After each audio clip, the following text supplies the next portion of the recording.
বিশ্ব champion Australia বাংলাদেশে আসছে, কিন্তু নেই তাদের প্রধান তিন অস্ত্র। প্যাট কামিন্স নেই, নেই মিচেল স্টার্ক কিংবা জশ হ্যাজেলউড। তিন মহাতারকাকে ছাড়াই কেন দল ঘোষণা করল ক্রিকেট অস্ট্রেলিয়া? এটা কি বাংলাদেশের জন্য জয়ের সুবর্ণ সুযোগ, নাকি অজিদের নতুন কোনো চাল? বিস্তারিত জানতে ভিডিওটি শেষ পর্যন্ত দেখুন। আগামী মাসে সাদা বলের সিরিজ খেলতে বাংলাদেশে আসছে অজিরা, কিন্তু ক্রিকেট ভক্তদের অবাক করে দিয়ে দল থেকে বাদ পড়েছেন তাদের বিগ থ্রি পেস অ্যাটাক।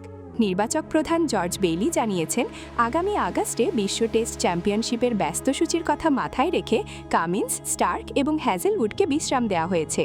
তবে কেবল পেসাররাই নয়, টি-20 দল থেকে বাদ পড়েছেন অভিজ্ঞ অলরাউন্ডার গ্লেন ম্যাক্সওয়েলও, যা অজিদের মিডল অর্ডারকে কিছুটা অভিজ্ঞতাহীন করে তুলতে পারে। তারকাদের অনুপস্থিতিতে কপাল খুলেছে তরুণদের। প্রথমবারের মতো জাতীয় দলে ডাক পেয়েছেন hard hitting batter Joel Davis. এছাড়া পাকিস্তান সফরের পর আবারও দলে ফিরেছেন গতির ঝড় তোলা রিলে মেরেডিথ এবং বিলি স্ট্যানলেক। অধিনায়ক মিচেল মার্শের নেতৃত্বে এই দলটি তারুণ্য আর অভিজ্ঞতার এক দারুণ মিশ্রণ।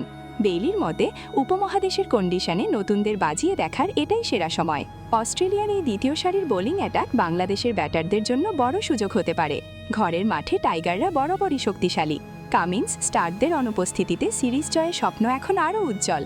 কিন্তু রাইলি মেরেডিথের গতি কি সামলাতে পারবে শান্ত লিটনরা? আপনার কি মনে হয়, এই অজি দলকে হারিয়ে বাংলাদেশ কি সিরিজ জিততে পারবে, নাকি তরুণ অজিরাই বাজিমাত করবে? আপনার মতামত কমেন্ট বক্সে জানান। ভিডিওটি ভালো লাগলে লাইক দিন এবং নিয়মিত ক্রিকেট আপডেট পেতে স্পোর্টস চ্যানেলের সাথেই থাকুন। ধন্যবাদ।